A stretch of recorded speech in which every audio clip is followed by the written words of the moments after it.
कितना स्पीड है देखता है लोग का।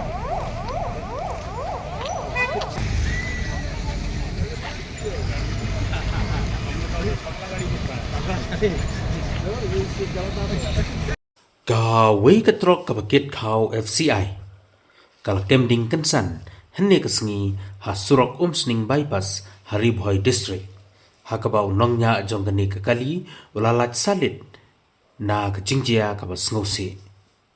Kani ke jingjia kala jia hakabor kumbasan steng ye henne ke janwit kadba kani ke trok ka badon ya registration number AS not iway FC Prahanriu Nyosau.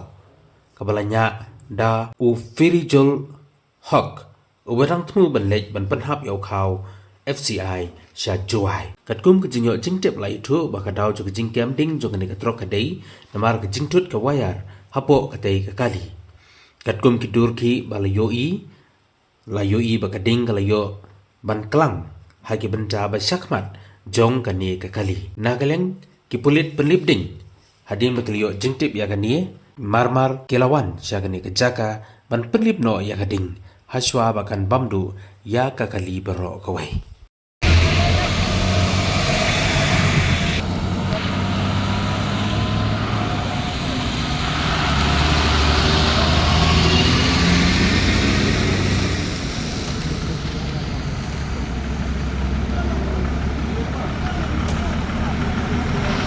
Running में आया है, गाड़ी हिट भी नहीं हुआ है। ऐसे इधर में आया तो गाड़ी में धुआं निकल गया है। धुआं निकलने के बाद में हम गाड़ी रुका है तो उसके बाद में देख रहा है गाड़ी में आग लग गया है।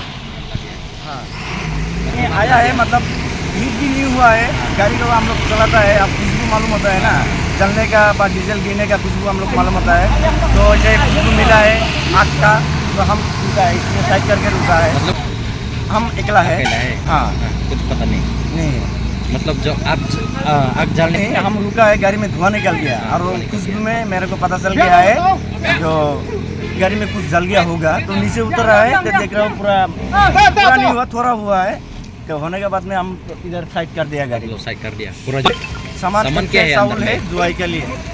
चावल है? हाँ सर, जुआई लेने के लिए। हाँ सर। मतलब अंदर का भी जल गया ना? क्या अंदर भी थोड़ा जला है। जला है।